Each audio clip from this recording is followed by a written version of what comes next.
The dynamic nature of modern warfare vis-a-vis emerging contemporary threats has necessitated the need for constant review of concepts and approaches to warfare so as to enable military forces respond decisively and adapt appropriately to a rapidly changing battle space.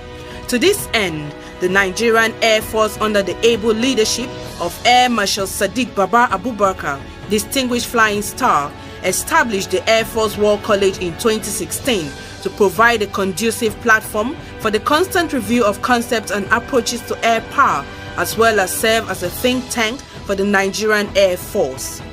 The fact that the college is a core passion of the Chief of the Air Staff has proven through his enormous support. Here in the college, we strive to maintain standards in content and delivery, being the highest military professional education institution in the Nigerian Air Force. Participants are engaged with various assessed exercises, teamwork, simulation, individual research papers, and the Chief of Air Staff paper. The modest improvement has been the high caliber of resource persons both within the military, academia, other professionals, and even from foreign military in our resource pool. Currently, we are inundated with requests by friendly nations for slots for foreign participants. 3 years down the line, there is no gain saying that the college has lived up to its mission of developing qualitative manpower in the field of air power for effective conduct of air operations and efficient utilization of air power concepts and strategy. The college has so far graduated 4 courses. The current Commandant Air Vice Marshal Charles Ogowem assumed office in September 2018. Under his leadership, the college has witnessed an upward spiral in terms of academic standards while also providing a conducive environment for learning. For effective administration, the college is organized into a headquarters and 3 branches, namely the Academic, Coordination and Administration branch. The Commandant is supported by the Deputy Commandant Director of Academic Affairs, who heads the academic branch and is responsible for the academic activities of the college. Through the course of the program, significant time was devoted to studying the tenets and principles of air power, as well as the conduct of joint military campaigns. To further reinforce the theoretical concepts, the college conducted visits to operational areas such as Operation Lafia Dole and Wild Stroke. At Operation Wild Stroke, participants saw firsthand the practical application of using a joint campaign plan to monitor the effectiveness of an ongoing operation. And all this knowledge was brought to bear in their capstone joint simulation exercise in the college. The Director of Coordination is in charge of the Coordination branch. The Director of Administration heads the non-academic branch of the college. It must also be stated that the members of faculty have continued to play critical roles in imparting knowledge on the participants and preparing them for adult tasks ahead.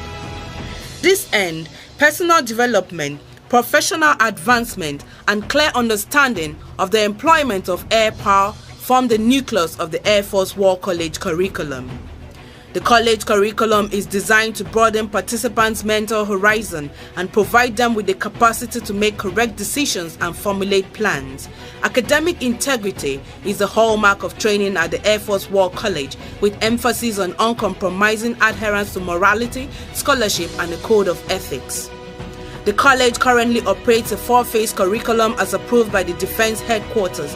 These phases are Foundation, Military Professional, Single Operational, Joint Combined Operational phases. The Foundation phase consists of a single module, which is Communication Studies, while the Military Professional phase has 4 modules, namely Military History and Strategy, National Security and Defense Architecture, Management, Leadership and Decision Making, Regional and International Studies. The Single Operational phase has 2 modules, which are Air Power Studies and Air Campaign Planning and War Gaming. Similarly, the Joint Combined Operational phase has 2 modules, Peace Support Operations and Joint Campaign Planning and War Gaming. Module 1 is designed to develop participants' capacities for effective communication in written and verbal forms as operational level commanders and leaders. At the end of the module, the participants are expected to demonstrate appreciable critical and analytical thinking skills in operational planning and management. Module 2 aims to acquaint participants with the fundamentals of military history, war and military strategy so as to aid them analyze the key tenets, concepts and theories of military strategy.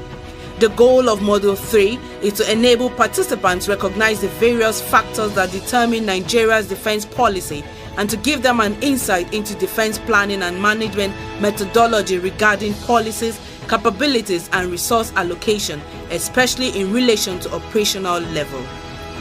At the end of Module 4, participants are expected to understand the relationship between the concept of mission command and its application on military leadership, as well as analyze the connection between the leader's role and change processes within the operational level. The leadership training package has been enriched and enhanced with lectures by all service chiefs, Chief of Defense Intelligence and former Chief of Defense Staff Air Chief Marshal Oluseyi Petirin. For the first time, participants were also tasked to undertake studies on past military leaders such as General David Petroyus, Admiral Alfred Taya Mahan, Admiral Michel J. Howard. Additionally, own past and serving strategic leaders such as Air Chief Marshal Paul Dike, Air Chief Marshal Oluseyi Petirin, Admiral Ola Sahad Ibrahim, Lieutenant General Victor Malu, Air Marshal Sadiq Baba Abubakar were studied. These efforts are all in line with the college's desire to mold these middle cadre officers and give them an opportunity to learn from the strategic perspectives and experiences of these leaders so as to guide and influence their leadership skills and acumen. The essence of Module 5 is to enable participants comprehend the concept and employment of air power, especially in asymmetric warfare with emphasis on Nigerian Air Force order of battle. In Module 6, participants are provided with the knowledge and skills required to analyze, plan, execute and manage air campaign, especially in asymmetric warfare. While Module 7 introduced participants to relevant legal and engagement issues for planning and conducting peace support operations and civil military cooperation. Here, members of the British Military Advisory Training Team were actively engaged to provide their experiences in an operational environment. Module 8 is all about developing participants' capacity for joint operations planning and management with emphasis on asymmetric warfare and wargaming exercises at the Armed Forces Simulation Center. Participants were also privileged to have the Indonesian Director of Counter-Terrorism and Counter-Insurgency, Brigadier General Rudy Rachmat, and the Defense Attaché of the Pakistani High Commission Abuja, Colonel Shahid Aziz, deliver lectures on the experiences of their countries in counter-terrorism and insurgency. Module 9 is designed to acquaint participants with regional and global geopolitical challenges, threats and opportunities that could affect Nigeria's national security. This module was wrapped up with regional study visits to Tanzania and Congo-Brazzaville with the theme Irregular Warfare and National Security, Lessons for Nigeria. During the visit, participants had the opportunity to interface with other officers and draw lessons for use in own fight against terrorism and insurgency in Nigeria. The college also organized sporting activities to keep the participants fit and healthy to undergo the rigors of the course. To this end, both the participants and staff of the college have continued to utilize the various recreational facilities such as the gymnasium, swimming pool, volleyball and lawn tennis. As we celebrate yet another graduation ceremony of the Air Force War College, may I remind all to live up to the Nigerian Air Force working mantra